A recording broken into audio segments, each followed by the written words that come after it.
સૌપ્રથમ તો એમની પાસેથી વારંવાર આવા બફાટની અપેક્ષા જનતા રાખી જ રહી છે, એટલે જનતા માટે આ કંઈ નવું નથી. ભૂતકાળમાં એમની બોલવાની પદ્ધતિ, એમની બોલવાની સ્ટાઇલ અને એ બધા ઉપર પણ બહુ લાંબા વિવેચનો થઈ ગયા છે. પરંતુ મુખ્ય વાત એ છે કે કાલે બંગાળનું ઇલેક્શન હોય અને બંગાળના ઇલેક્શનની અંદર ભારતીય જનતા પાર્ટીની જીત થઈ હોય અને સમગ્ર ભારત દેશની અંદર વંદે માતરમના ગીત ઉપર ભારતીય જનતા પાર્ટી જ્યારે રાજનીતિ કરી હોય ત્યારે ભારતીય જનતા પાર્ટીના ગુજરાતના પ્રમુખ શ્રી જગદીશભાઈ વિશ્વકર્માને એ નથી ખબર કે વંદે માતરમની રચના કોણે કરી હતી. ગઈકાલે એમણે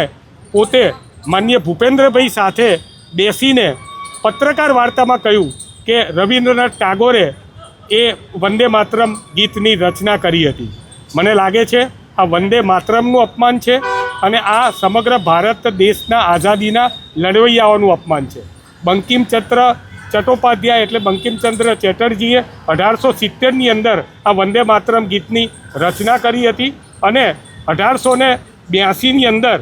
જ્યારે પ્રથમવાર આનંદ મઠની અંદર આ ગીત જે છે એ ઉમેરવામાં આવ્યું હોય ત્યારે મને લાગે છે કે ભારતીય જનતા પક્ષના પ્રમુખને જો આટલું પણ સામાન્ય જ્ઞાન ન હોય અને દેશના આઝાદીના લડવૈયાઓ વિશે ભારતીય જનતા પાર્ટીને કંઈ પણ ખ્યાલ ના હોય, એને સ્વાભાવિક છે કારણ કે આઝાદીની લડાઈમાં એમણે એક નખ પણ નથી ભાંગ્યો કે નાકની નસકોડી પણ નથી ફોડી. ઉલટાના આઝાદીની લડાઈમાં ભારતીય જનતા પાર્ટીના જે મોવડી મંદિરના પક્ષો હતા એ વખતના જનસંઘ હોય કે હિન્દુ મહાસભા હોય, એમણે આ આઝાદીની લડાઈની અંદર અંગ્રેજો સાથે રહીને તાજના સાક્ષી બનીને દેશના શહીદોનું અપમાન કરેલું હોય ત્યારે એમની પાસેથી આનેથી વધારે બીજી ખરાબ અપેક્ષા કંઈ રાખી ના શકાય.